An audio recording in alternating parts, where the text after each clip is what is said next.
in all of us. Present the 101st PGA Championship from Bethpage Black in Farmingdale, New York. Well, overcast skies have arrived here at Bethpage Black as the afternoon wave get ready to get underway. In fact, some light rain just starting to fall on the property, which has really been played superbly by many of the players in the PGA Championship this year. We'll get to a leaderboard in a moment. That's a good look at the weather map as we speak. The radar, you can see that slight little black pin. The expectations are that we should get some light rain, but not too much to disturb what should be a fascinating afternoon of action this here at Bethpage Black for the PGA Championship for the first time in May since 1949. And a spectacular opening day we saw. Brooks Koepka posted course record equaling 7 under 63. And this morning, Jordan Spieth, the man who can complete the career Grand Slam with a victory this week, shot a 66, a 4 under par 66 to be in the house at -5 through 36 holes.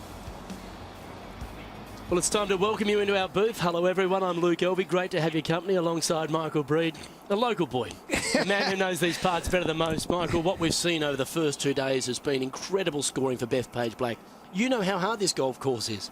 We've seen it in past majors. Can you believe the caliber of scoring we're seeing? Well, you know, it's interesting because what we're seeing is great scoring by a limited number of people. There's a lot of people that are struggling out there. And I think this afternoon, I think we're going to get some wins. I think we're going to get a little bit of rain. I think it's going to toughen up. And we talked about this before. You know, when the wind gets a little bit up and you have to start flighting this golf ball down around here with the elevated greens, it becomes very difficult to get these golf balls close to the holes. And I think that's going to create a lot of challenge for these players as they start trying to take on these hole locations with a trajectory that is quite a bit lower than they're used to playing. Well, we've seen some wonderful scores this morning. I mentioned Jordan Spieth with that 66 that's shot a couple of times by Bronson Burgoon, a man you've just started coaching recently. Daniel Berger's shot that score as well. But Matthew Fitzpatrick, the young Englishman's posted a 65. So there's been some wonderful scores, and that can only make Brooks Koepka feel more confident as he goes out with a 2-shot lead currently over Spieth, with DJ right there at -4. Well, and I think one of the things that, you know, this golf course is all about segments. Holes 1 through 6, how do you perform in that area? Then holes 7 through 12, that is a big, tough, meaty part of the golf course. And then when you get to 13, you start to see a little bit of opportunity. You've got a nice, gentle 5, and then a relatively easy, and I use that word very loosely around here because there's nothing easy, but the 14th hole is a little bit easy. We've seen some players make birdies on the 18th hole. There are plenty out there in that last third. So there's some opportunities. You've just got to keep the bad shots to a minimum and keep the double bogeys or greater off the card. You saw Rickie Fowler there at -1. He'll be part of our feature group coverage this afternoon, alongside Bubba Watson, who's got a fight back after a sloppy opening round of 76. And Justin Rose, who at even par is nicely placed. But you saw Phil Mickelson in the clubhouse through 36 holes at even par. And what about Rory McIlroy? 7 over, teeing off the par 5 fourth. He's got 7 holes to play. He played those holes in 4 under par, and he's at +3, and he will make the cut. Well, and that's what we're talking about, those little tough parts of the golf course. Rory starts on the back 9. That early tee time off number 10 is one of the hardest ones to deal with. He struggles off that tee, hits a shot to the right, then tries to get out of the fescue. That goes flying across the fairway into the fescue on the left, and all of a sudden he's making double bogeys, and it looks like he's out of it. But you know what? These players, they all have one thing in common, and that is they never quit. They continue to fight. We've seen that out of Rory McIlroy, and we saw that out of Rich Beem. Talk about those finishing holes. We saw it out of Rich Beem.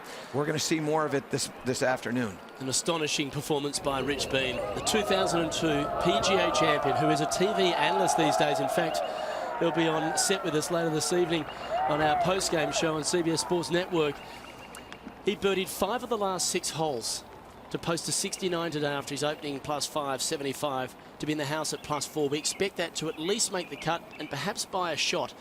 And that'll be interesting as we watch Bubba Watson, who's outside the number at +6 right now this afternoon, alongside Justin Rose, the world number 2, and Rickie Fowler. Another big group going out this afternoon as well, with Tiger Woods in it at 2 over par alongside Francesco Molinari and Brooks Koepka. And we're looking here at Justin Rose. I walked by Justin as he was going to the tee, and I was coming to the booth here, and you know, I've gotten to know Justin a little bit. He has this laser focus in his eyes. You can see it when he is clicked in. I saw it at the Players after what was a very poor first round for him there, and he came back with a stunning second round. I expect the same thing out of Justin today. He is in that mindset, and I'm looking forward to seeing him perform this afternoon. Well, he talked about how missing the cut at the Masters was a good chance just to mentally reset. After winning the FedEx Cup last year, the overall FedEx Cup, he took a big break off in the rest of the fall and over winter, and he has only played 9 starts this season, so he's had limited golf under his belt, but he's already got a win. He picked up his 10th PGA Tour title when he won at Torrey Pines at the end of January. Now he's got his caddy, his regular caddy, Mark Fulcher, back on the bag. And they've been together through thick and thin over the last 10 years. And Mark had gone through heart surgery. So the band's back together again. He's playing nicely, had a strong finish in his last start, a 3rd in Charlotte just a couple of weeks ago. So we expect more of the same out of Justin Rose. But your thoughts on Rickie Fowler after opening up with a 1 under 69 on day 1? Well, I think Rickie is poised and ready to put himself back into this tournament, and it's hard to say back in the tournament after only 1 round, and he's tied 12th right now. But you know, you've seen some good scores, you've seen some players go after it. He knows that it's out there, and I think this is a very important round of golf for Rickie Fowler. Well, as they get introduced, why don't we take a look at this first, Hollis, the par 4. Well, this gentle dogleg to the right from an elevated tee shrinks the fairway in your mind's eye, and 408 yards. The whole thing right here is how much of that dogleg are you going to cut off, and what type of shot shape are you going to hit, as we see that scoring average below the par of 4. Once you get this into the fairway, there's a lot of opportunities to make birdies here, and as we have said leading into this, and we will continue to echo this, this golf hole, the 2nd easiest on the golf course, but it starts here with the driver. Well, let's take a look at Top Tracer, presented by Michelob Ultra.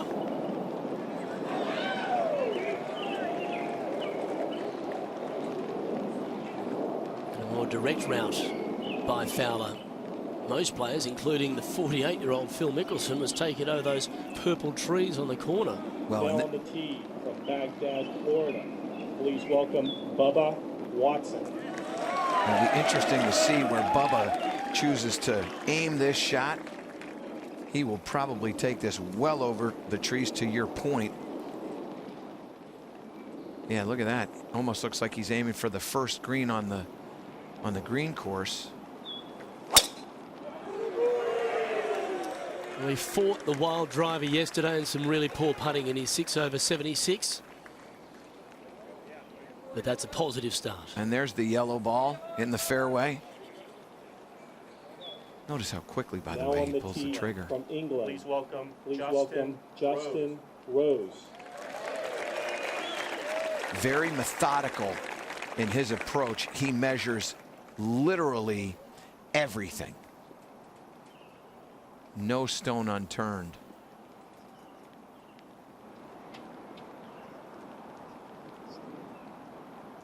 Nice little helping breeze behind him too.